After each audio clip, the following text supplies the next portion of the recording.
రజనీ గారు, ఆదిరెడ్డి శ్రీనివాస్ గారు పెట్టినటువంటి ఒక పోస్ట్లో కూటమి ప్రభుత్వంలో నిందితులకు తక్షణ శిక్షట, ఇది కేవలం మద్యం మత్తులో జరిగిన హిట్ అండ్ రన్ కేసు అని పోలీస్ శాఖ స్పష్టం చేసింది. వారే చెప్పేస్తున్నారు.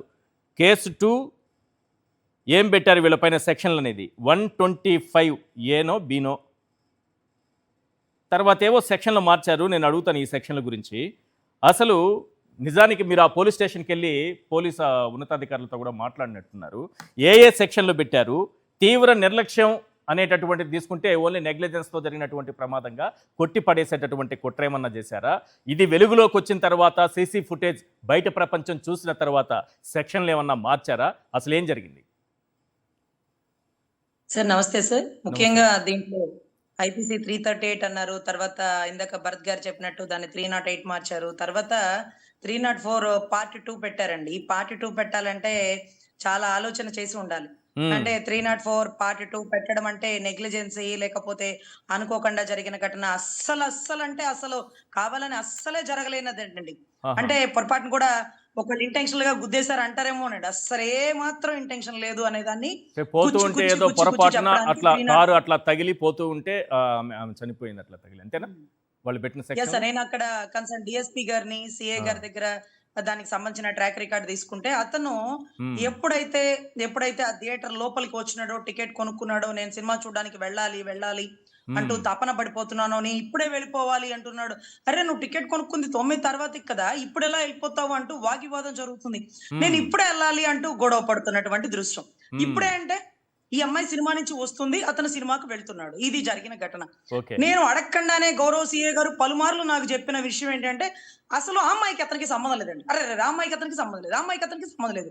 అరే గుచ్చి నేను అడగకుండా ఎందుకు అన్నిసార్లు ఆ పాయింట్ ని స్ట్రెస్ చేస్తున్నారని నేను ఆలోచించినానండి. ఆ అమ్మాయికి అతనికి సంబంధం లేదు. ఉందని నేను చెప్పలేదే. 8:30కు వచ్చాడండి. మొత్తం అన్ని రాస్తున్నామండి.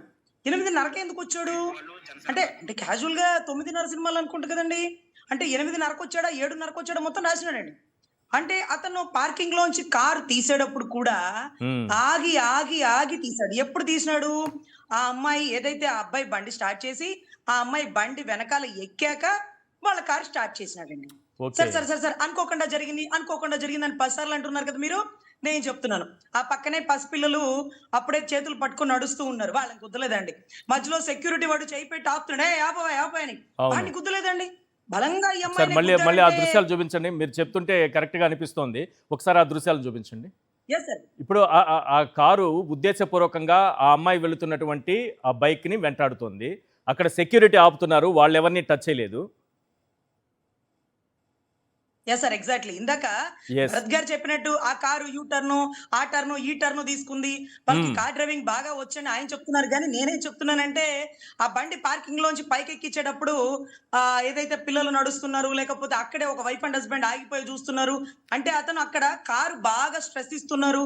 అతను ఏదో ఇన్సిడెంట్ చేస్తాడు అని ఆ కన్సర్న్ పోలీసులు వాళ్ళకి అర్థమైందండి. ఎవరిని ఇన్సిడెంట్ చేస్తాడు? సంబంధం లేని వాళ్ళనా? ఆ అమ్మాయి ఎందుకు అతనితో సినిమాకి వెళ్ళింది, నువ్వు నాతో ఎందుకు రాలేదు అనే ఏమన్నా ఇంటెన్షన్ ఉందా? బలంగా నువ్వు ఎలా వాడిని తీసుకొని సినిమాకి వెళ్తావు, వాడు నువ్వు ఫ్రెండ్ అని ఎలా అంటావు, నువ్వు నాతో ఎందుకు రావు అనుకుని కూడా బుద్ధి ఉండొచ్చు కదా. పొరపాటు జరిగితే ఒకసారి తగిలింది సార్, 2-3 సార్లు తగిలేది. నేను అడగకుండా వారిద్దరికి సంబంధం లేదంట ఒక విషయం. తర్వాత గౌరవ సీఏ గారు చెప్పడం ఏంటంటే అతను పాపం పొలిటికల్ ఏం లేదు రజనీ గారు, కాకపోతే పొలాలు అవి ఉన్నాయి, దేశ విదేశాలు వెళ్ళడానికి చూస్తున్నాడు, ఎంఎస్ ఏదో చేయాలనుకుంటున్నట్టున్నాడు అని ఇన్ని విషయాలు చెప్పారండి. బయట పెట్టినటువంటి కార్ కి నెంబర్ బోర్డు లేదు, నేమ్ బోర్డు లేదు. ఇంటెన్షనల్ గా పసిపిల్లలను గుద్దలేదే, ఆపుతున్న సెక్యూరిటీ వాడిని గుద్దలేదే, భయపడుతూ చూస్తున్న వెనక భార్యాభర్తని గుద్దలేదే. నేను ఆ సీన్ లోకి వెళ్ళానండి, చాలా ఇన్వెస్టిగేషన్ చేసినానండి. గౌరవ పోలీస్ డిపార్ట్మెంట్ కంటే ఎక్కువ ఇన్ఫర్మేషన్ సేకరించినానండి. కానీ గౌరవ పోలీసు వారు మాత్రం 3 రోజుల నుంచి ఎంక్వైరీ చేయకుండా వారి మీద 304 పార్ట్ 2 వెతికి తప్పించుకుందామని చూస్తున్నారు. ఈ రోజు ఆదిరెడ్డి వాసు గారు పెడితే పాపం భరత్ గారికి అర్థం కావట్లా. అదేంటండి ప్రేమ వ్యవహారం అని మేము అన్నామా, ఒక ఆడపిల్ల గురించి మేమెలా అలా అంటాం అని ఆయన బాధపడిపోతున్నారు. కానీ అక్కడేదో తెలియని ప్రేమ వ్యవహారం నడిచి ఉండొచ్చేమో, దాన్ని బయటికి రానివ్వకుండా ముందుగానే ప్రేమ వ్యవహారాలు అనే పదాన్ని వాడినాడేమో. ఇది ఇంటెన్షనల్ గా గుద్దేసి నేను తప్పించుకోవచ్చు, హిట్ అండ్ రన్ అంట. అదేమన్నా కాకుల దూరాన్ని కాడాడువా, చేమల దూరాన్ని చిట్టాడువా అండి? హైవేలో కొట్టేసి వెళ్ళిపోయి కార్ నెంబర్ ట్రేస్ అవుట్ చెయ్యకపోతే రాసే సెక్షన్ హిట్ అండ్ రన్ ఎలా రాస్తారు? ఎలా రాస్తారు హిట్ అండ్ రన్ అని? ఒక అధికారంలో ఉన్న శాసనసభ సభ్యుడు ఎలా రాస్తాడు? నీకేం పని ఆ కేసు గురించి? పోలీసులు ఇన్వెస్టిగేషన్ చేస్తారు కదా. How you decided hit and run? Culpable homicide అంట. పార్ట్ 2 వెతికి రాశారు. వారికి ఆవిడికి సంబంధమే లేదండి అంటున్నారు. మనం అడగలేదే. అడగని దాన్ని 3-4 సార్లు ఎందుకు స్ట్రెస్ చేసినారు? పొలిటికల్ బ్యాక్గ్రౌండ్ ఏమీ లేదు రజనీ గారు అని ఎందుకు చెప్తున్నాడు? నేను అడగలేదే. నేను ఎందుకు అడిగాను? నేనేం అడిగినానంటే ఆ రోజు ఎందుకు అరెస్ట్ చేయలేదనే ఒకే ఒక్క పదాన్ని నేను అడిగినానండి. అక్కడ మన గౌరవ డిప్యూటీ సీఎం గారిని మనం పురస్కరించుకోవాలా. చైనా ఫోన్ కి చాట్ భారత్ పంత రాస్తారు చూడండి కంప్లైంట్, మీరు వకీల్ సాబ్ లో చూస్తే. కానీ ఒక ఆడపిల్లకి జరిగిన ఇన్సిడెంట్ కి 3 రోజుల తర్వాత వచ్చి అది కూడా 7వ తారీఖు కోర్టుకు సబ్మిట్ చేయడం ఏంటండి? ఈ 3 రోజులు గెస్ట్ హౌస్ లో పెట్టి డీల్ మాట్లాడుకుంటున్నారా? 1 కోట్ల 2 కోట్ల? ఎక్కడో కర్నూలులో ఉండే పిల్ల మెరిట్ సీట్ వచ్చింది. ఏమన్నా ట్రాప్ చేసినాడా? ఈ అతను వల్ల పడలేదా? ఇంటెన్షనల్ గా హిట్ అండ్ రన్ చంపేద్దాం అనుకున్నాడా?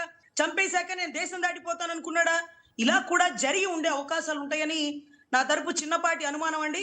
వాళ్ళు కూడా పదే సంబంధం లేదని గాని, హిట్ అండ్ రన్ అని గాని, ప్రేమ కాదు వ్యవహారాలని గాని మీతో మాట్లాడిన సందర్భంలో జరిగి ఉండొచ్చు. మీతో మాట్లాడిన సందర్భంలో సిఐ గారు ఎవరో ఉన్నతాధికారులు మాట్లాడారు కదా, అయ్యో పాపం అతనికి విదేశాలకు వెళ్ళాలనుకుంటున్నాడు, పొలాలు ఉన్నాయి, అయ్యో పాపం అని అంత సింపతి చూపిస్తున్నారే. మరి సీదిరి అప్పలరాజు కుమారుడు పొరపాటున బైక్ పైన వెళ్తూ ఒక యాక్సిడెంట్కి గురైతే ఆ యాక్సిడెంట్కి గురైన వ్యక్తి చనిపోతే హత్య కేసు పెట్టేశారు కదా. హత్య కేసు పెట్టి కోర్టు దగ్గర చివాట్లు కూడా తిన్నారు కదా వీళ్ళు. హత్య కేసు వీళ్ళు పెట్టలేదు సార్. గౌరవ జడ్జి గారిని పెట్టమని అడుగుతున్నారు. ఏమంటే ఇది కావాలనే గుద్దాడండి, అతను గొర్రెలు కాపరండి, అతను బీసీ కమ్యూనిటీ అన్నారు. కనీసం భరత్ గారు ఆ చనిపోయిన అమ్మాయి ఏ కులమో మీకు తెలుసా? నేను లైవ్ లో అడుగుతున్నాను.